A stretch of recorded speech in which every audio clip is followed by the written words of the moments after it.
tuning in today for today's live stream. Today we're going to be talking about a little bit of a taboo topic. But before we dive right on in, I just want to say, you'll notice it's probably a little bit loud around here. You might hear phones going, you might hear some voices. It's a very busy day here because we are doing curbside pickup as well as phone orders, so just keep that in mind. Also, a socially distanced high five to Steph, who's over at our computer way down there. There she is, she's high-fiving me back. So she's going to be on our computer, so if you have any questions or comments, feel free to leave them in the Facebook comments. Now, she's going to be over there monitoring those and taking a look at those and answering those. Now, there's going to be a bit of a lag from when you send in a comment to when she sees them and then can tell me about them. So just be aware of that lag, but please, if you have questions or concerns or comments or any fun thing like that, little factoids, please leave them in our comments below. So, let's dive right on in. There's a reason why I'm wearing this fancy dancy sciencey apron. It's my fancy thing from home, I love it. So because we're talking about why does coffee make you poop? Bit of a taboo thing, right? Not too many people talk about it. So statistically, about 70% of you guys are looking at this going, wait, what? Does coffee make me poop? Should it make me poop? Well, statistically, 70% of you aren't affected by this. And about 30% of you actually are. So why is that? Why is it that 30% of us can kind of go, this happens pretty quickly, it gets things moving. So there's a few things we're going to talk about today really briefly about what makes us want to go. So first of all, one of the 4 things that we're going to be chatting about is the first one that everybody thought about, and it was caffeine.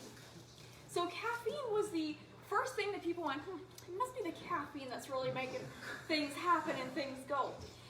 Statistically, if you drink 1 cup of coffee, a cup of coffee with the caffeine that's naturally in there can actually get things moving 60% faster than a cup of water.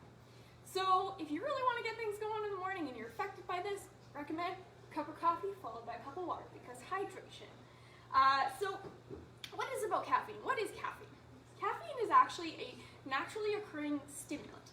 And the stimulant can be found not just in coffee, but it's known for being in coffee. You can find it in pop. My favorite is like orange soda, delicious. But you can also find it in a lot of teas, and you can also find it in cocoa beans. So you can find it in a lot of chocolates too. So what does caffeine do? Once it goes into your stomach, goes right into your bloodstream, hits your brain, tells your nervous system, let's get active, let's get going and getting things stimulated. So caffeine doesn't just get your brain going and get you up and moving in the day. Caffeine can also do that to your organs too. So caffeine can make your organs kick it into overdrive and get your day started. But some people who often drink things like decaf coffee or decaf teas or teas that don't actually have any caffeine, they might go, I still get this experience, so it can't necessarily be caffeine. So there must be something else in coffee. So we're going to come back to that here in a minute. But another thing that can actually kind of be the reason why coffee makes you poop is actually the time of day. Now, most people tend to have a cup of coffee in the morning. If you work here at Cuppers, you're drinking coffee all day long. All day. Even when we go home, we drink coffees. What do? But most people drink coffee first thing in the morning. Now, your system here is 2 times more active first thing in the morning when you wake up, rather than when you're sleeping or winding down for the evening. So already, your morning routine kind of gets everything bumping and grooving, gets things moving. So that could be the other reason. Now, that doesn't necessarily mean it is just about coffee in that case. That's just your body naturally. Now, the third thing about coffee, specifically, that can get things going, is hormones. Now, there are some natural compounds in coffee that can affect a few hormones in your body. Number 1, there's gastrin. Gastrin is a special hormone, gets all these intestines moving and grooving and doing their thing. Then there's also this crazy one here, cholecystokinin, also known as CCK. Those both can affect your organs and your small intestine, your large intestine, actually can get things going about 2 times faster than normal. So already, you got coffee stimulating those hormones specifically, so things are also moving along. The last thing here, before we get chatting about what might actually be in coffee that actually is making us do this, is the last thing, the last 4th theory about what actually is getting things moving and grooving. Now, it's lactose. lactose, that handy dandy milk thing that we've got that we put in our milk or in our coffee products. Oddly enough, about 2/3 of people put milk or some sort of sweetener or anything like that in their coffee. So about 2/3 of people do that in their coffee. But actually, about 65% of us cannot digest cow's milk, which contains a natural lactose, which is special sugar. If we can't digest it, our body kind of freaks out and goes, "Ooh, I can't do this anymore," and just does its thing. So I think I'll take this moment here. If there are any questions or comments, we'll take a little moment, kind of sit here, chat. Yes, hello. Vivian is asking if caffeinated teas have a similar or the same effect. Oh, fantastic question, Viv. So that's actually something we're going to be chatting out a little bit back in, or gosh, when is that? May 22nd. There's going to be another little Coffee Science with Cassie live stream. We're going to be chatting about caffeine levels in tea versus coffee. But this is a really great question. So caffeine levels in tea, it really depends on the type of tea.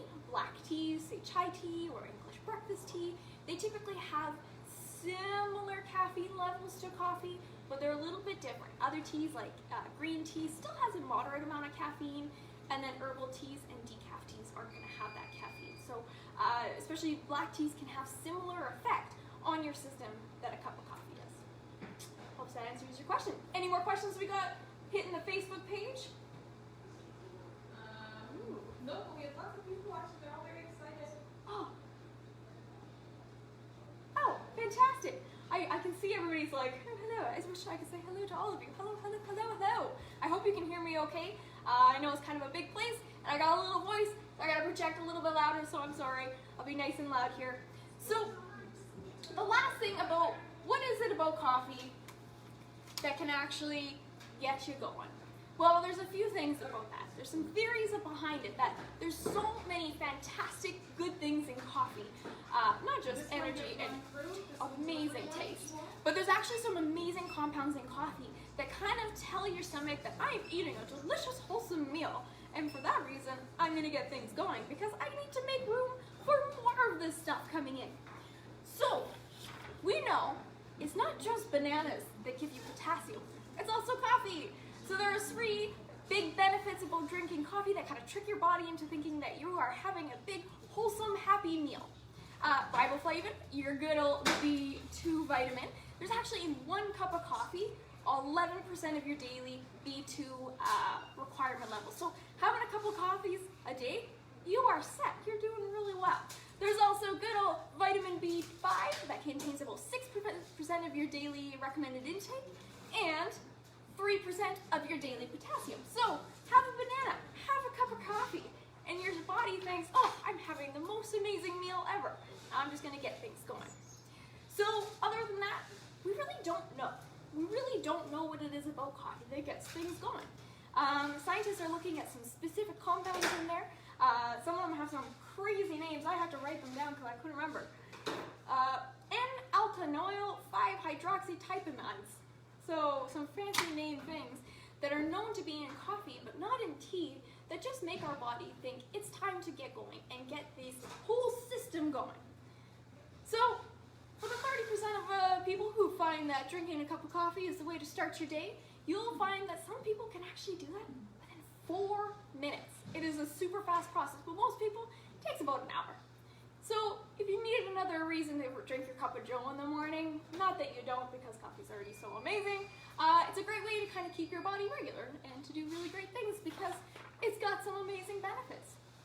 So yeah, that's about all I have to say about that. Is there anything else over here? Ken said he misses you and he's very excited for us to be over. Oh, hello Ken, we miss you too. I miss you too. Oh, we are so excited. I'm be very happy when things return to a different kind of setup. So yes, hello, thank you for commenting.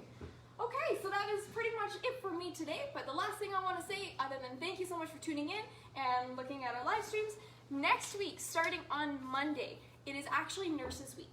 So we're saying if you have a nurse hero who's out on those front lines and you want to support them and thank them for the amazing things that they do, we can recommend, we are taking gift basket orders for nurses next week. We've also got amazing gift ideas on our website, cuppers.ca, so feel free to check that out and support your local heroes. Thank you so much much, you guys. Have a wonderful day, and we will chat with you later. You'll see me now step off the stool because I am so short. Go turn off the live stream. Bye, everyone.